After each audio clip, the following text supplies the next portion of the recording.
Welcome to our digital worship. So, I want to talk spiritually. I actually love talking about spiritual things. Now, the most basic spiritual claim is that there is a non-physical realm. There's more to reality than we can see or understand. That's the most basic spiritual claim.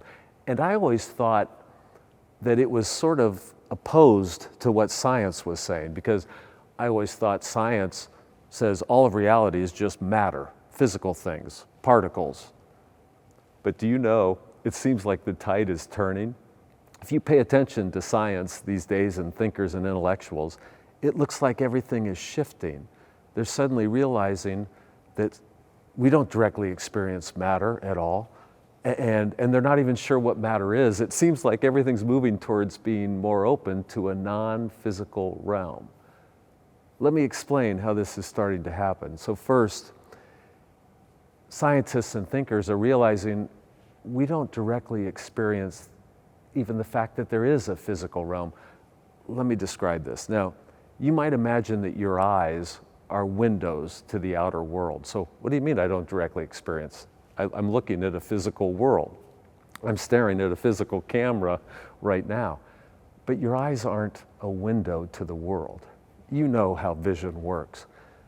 Light hits photoreceptors in your eye, your retina. You know this. It's turned into an electrical signal. Your eye's not a window. It gathers your photoreceptors gather the light, turn it into an electric signal, then it travels along an optic nerve and goes to a particular part of your brain, the visual cortex.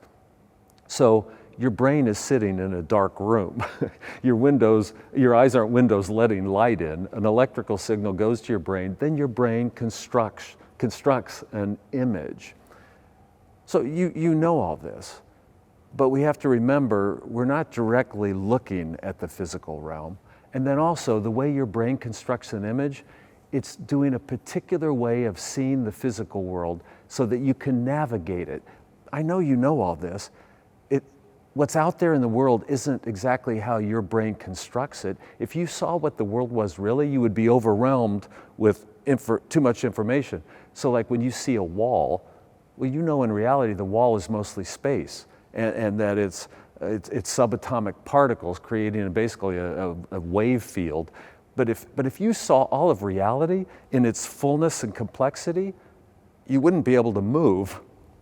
So your brain creates a simplified version of the physical realm through which you can navigate and survive.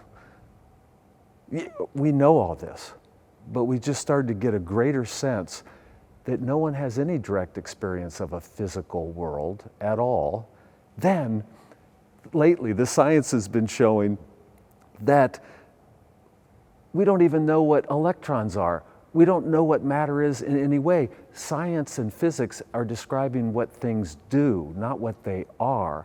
Now, that old model of an atom, like a sun with electrons orbiting it, they know that's just a ridiculous metaphor, that even the smallest particles are like a wave field or wave function, probability functions that manifest in various ways. But they're realizing they can't even describe what matter is. So more and more thinkers are starting to imagine the only one thing we know for sure is consciousness. That all of science you experience through your consciousness, everything you experience through your consciousness, and they're beginning to wonder, is consciousness primary to reality itself?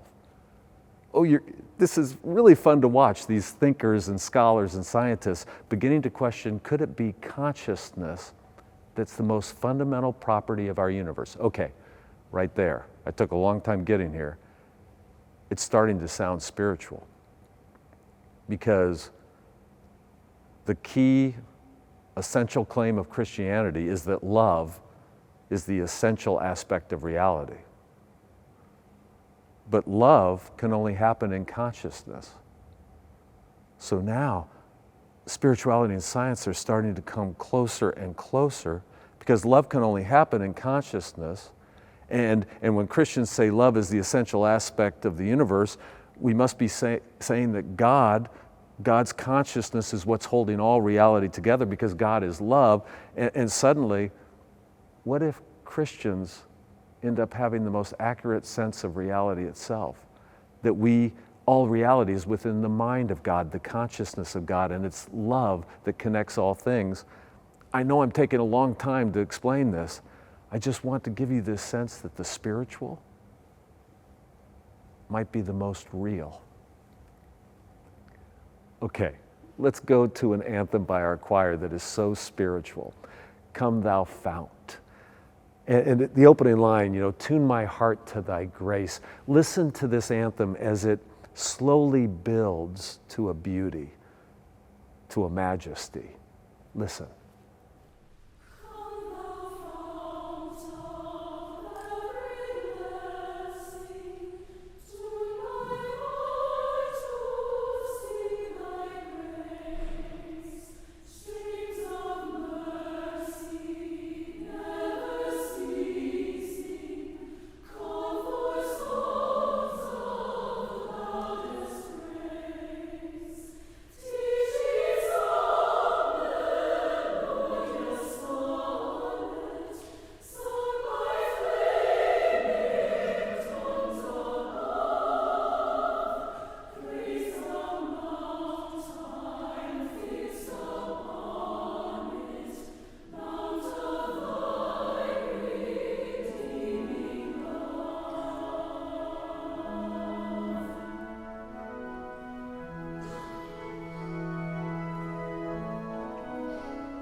Isn't that choral anthem awesome? It ends with such majesty.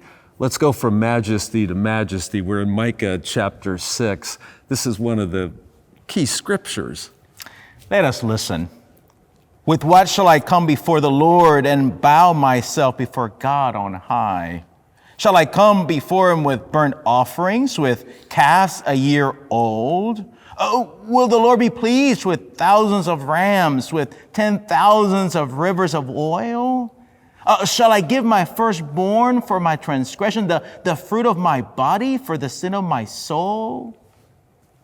He has told you, O mortal, what is good. And what does the Lord require of you but to do justice and to love kindness and to walk humbly with your God? I love how the ancient Hebrew prophets could be so critical about religion. You know, they thought it could degrade into just mindless ritual rather than focusing on what really matters, like serving the poor. Yeah, you know what? It's good to critique. It's good to assess. It's good to stop. Sometimes we get nervous about it, but it's important for us to ask ourselves, are we doing what God's called us to do? Is this it? Because that invites the Spirit into what I believe is a hopeful imagination, a holy imagination. We opening our ears to what God might be telling us now. If we do not critique, we don't open ourselves up to that. Yeah, you know, actually the Gospels themselves are pretty critical of organized religion, at least the figures like the Pharisees and the priests, and it looks like Jesus is in some tension. I think we should be in some tension with organized religion. Constantly in a tension. I mean, in some ways, every time we gather together, there is a natural tension with so-called organized religion, but then we have an invitation by God's self to get beyond the tension. Awesome. Hey, listen, I got to preach right now. I'll let you go. Okay, go take ahead. off. So,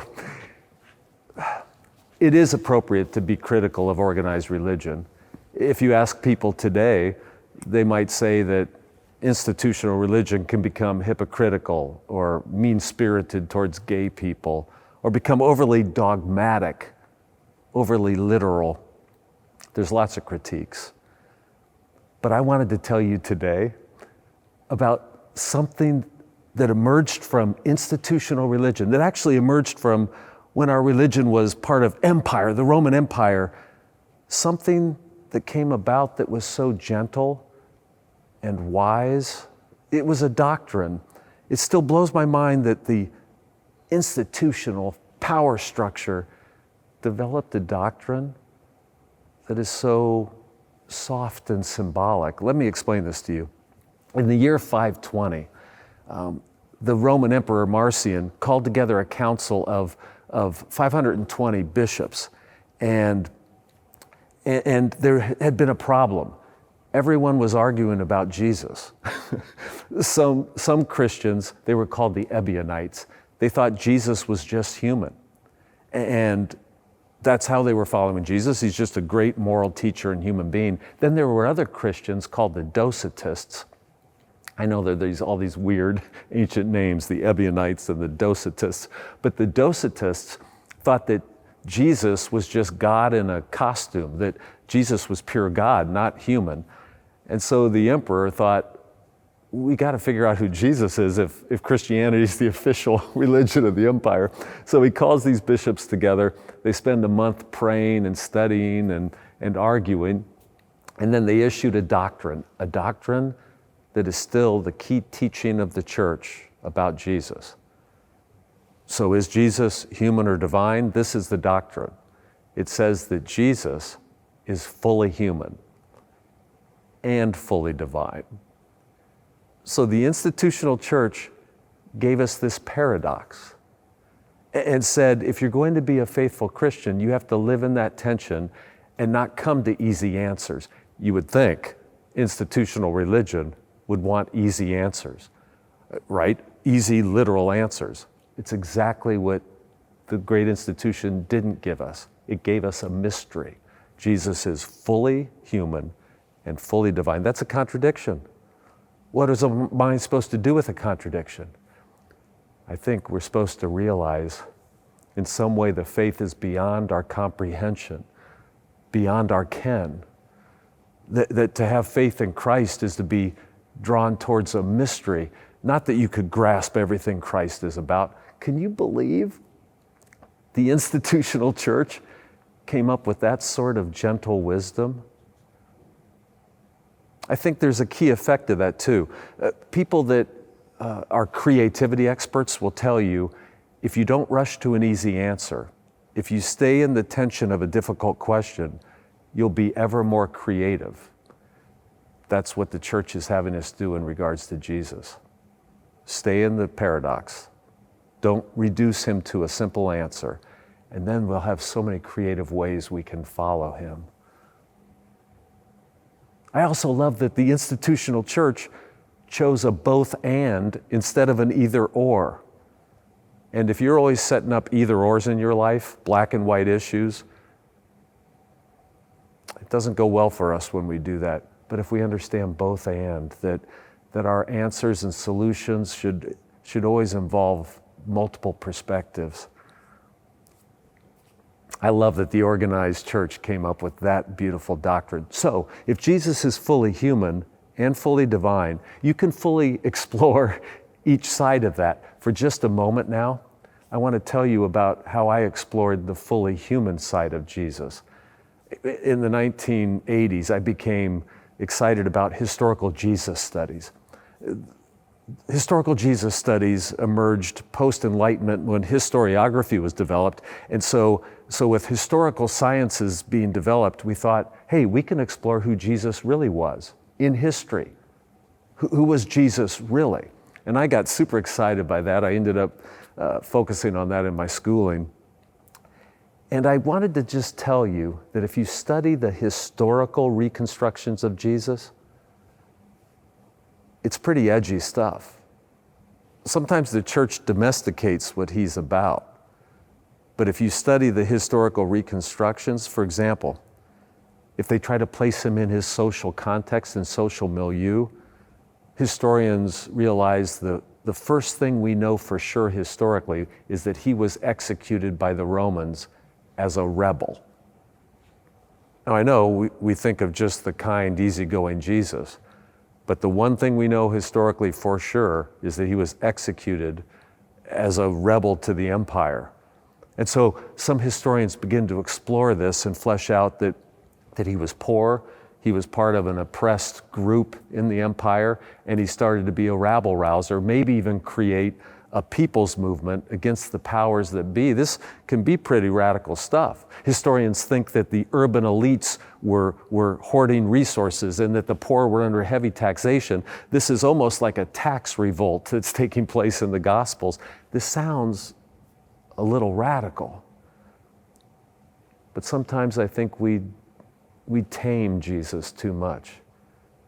Jesus, the human Jesus, should always be seen as opposed to the status quo. He wanted transformation. He wanted justice. But on the other side of this, I love the historical Jesus studies. There are some historians that focus on his spiritual role he played. So historians will look at other cultures and other times, the spiritual people in those, like medicine men for the Native Americans or shamans, and they see that Jesus actually fits a Jewish role of the time of what's called a spirit person, someone that's so connected to the spiritual realm that they can help bring others into that spiritual experience. There were a group of those spiritual leaders in first century Palestine called the Hasid, and they would go around and do miracles and bring people into spiritual experiences because they were so connected to that divine world. And they would also do ethical teachings and such. So some historians think he perfectly fits that role of almost the medicine man or the shaman who brings people into relationship with the spiritual realm. So, both in terms of social justice and spirituality, he's more radical than you think. So what's the point of this? Well, in the largest sense, don't tame your Jesus. Let him stand as a vision of how we should try to make a more just world. Let him stand as a vision that there is a spiritual realm and you can become connected to it. let's move to the benediction, because also what Jesus is about is connecting us to God. And there is a benediction that says very plaintively, let us love God more dearly and see God more clearly. It's called Day by Day. Let's end with this short benediction by our choir.